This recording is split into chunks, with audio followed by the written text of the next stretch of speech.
Alright, so in my last video, I explained how to go to Japan as a student with Gogo Nihon.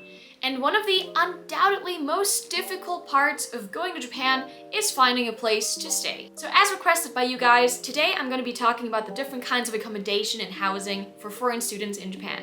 When it comes to choosing what type of housing you would like to go for, there's a bunch of different factors to consider. Things like the length of your stay, your budget, your desire for privacy, or the location of where you'd like to stay. And so I hope this video can give you a bit of direction on what to do when it comes to housing. So I'm going to be mainly talking about options for long-term stays, meaning 6 months or longer, but I wanted to start off mentioning a few short-term options as well. The first time I went to Japan, I only stayed for 6 weeks, so that was definitely short-term. Back then, I already did a lot of research on the different types of accommodation, and so this is what I came up with. My options essentially were either I stay in a hotel, an Airbnb, a guest house, or a share house. A hotel obviously would have been too expensive for the 6 weeks that I'm staying there, so that's a valid option if you have enough money.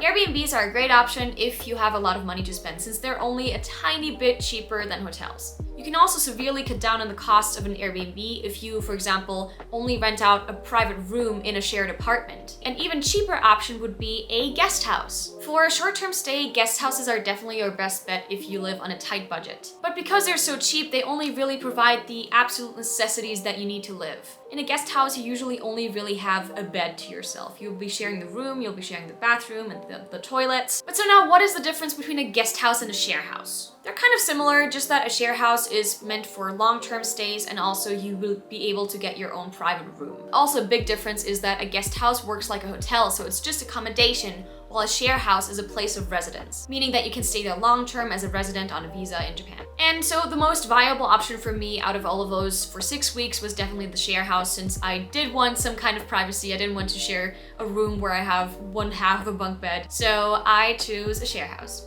And on that note, let's dive into some more details about long-term options.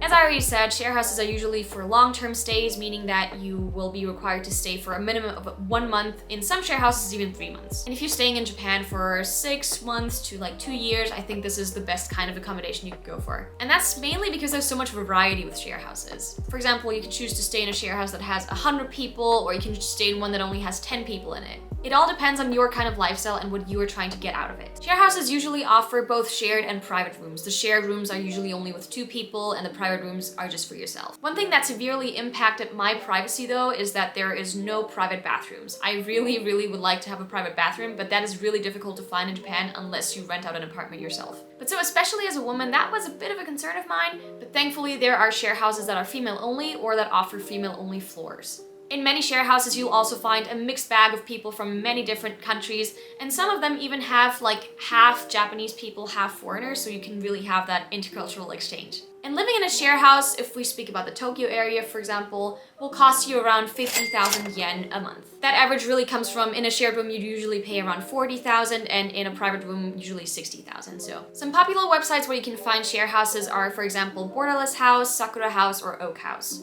And I will link all of these in the description. The main benefits of living in a share house is that you will have to buy nothing. You can just live there. It's fully furnished. Another great thing about share houses, in my opinion, is that it's an amazing place to find friends and socialize. And if you're trying to make new connections and also find friends from different countries, that is, I think, a great way for you to do so.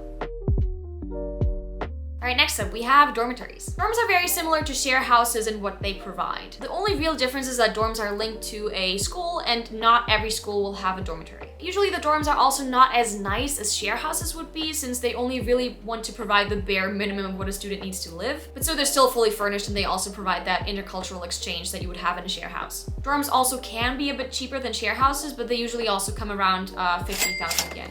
If you'd like to stay in a dorm, obviously you'd have to make sure that your school has one, so make sure to contact your school in advance.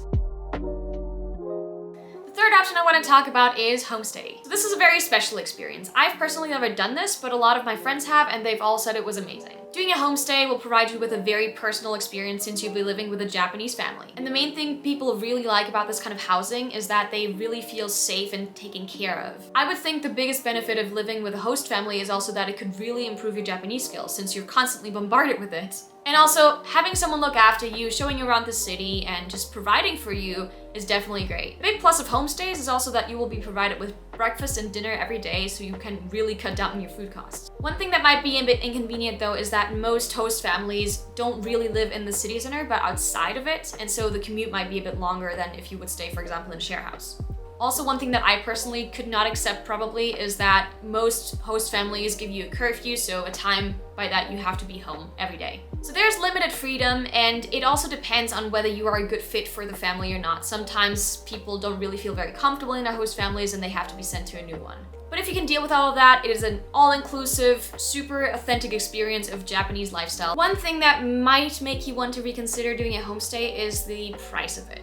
The monthly cost of a homestay is around 100,000 yen, so that's definitely pricier than a share house. But as I said, you will be fed there and you will be taken care of well, so I guess it makes sense. And the website you want to head to if you're interested in staying with a host family is called Homestay in Japan, and I'll also link that down below.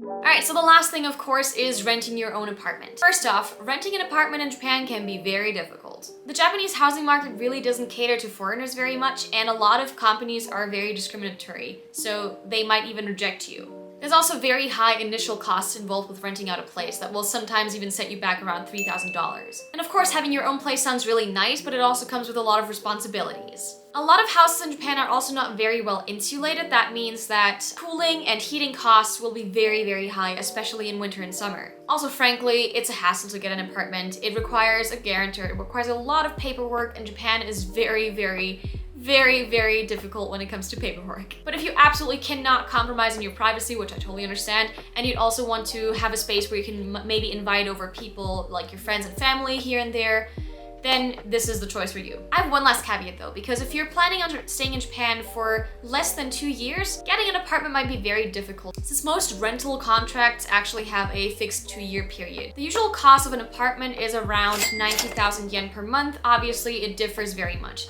If you get an apartment that's a bit more outside of the urban area, you can get it cheaper, and in the city center, it will definitely cost a lot more. Some popular websites for getting your own apartment in Japan as a foreigner are, for example, Gaijinpot or Best Estate Japan.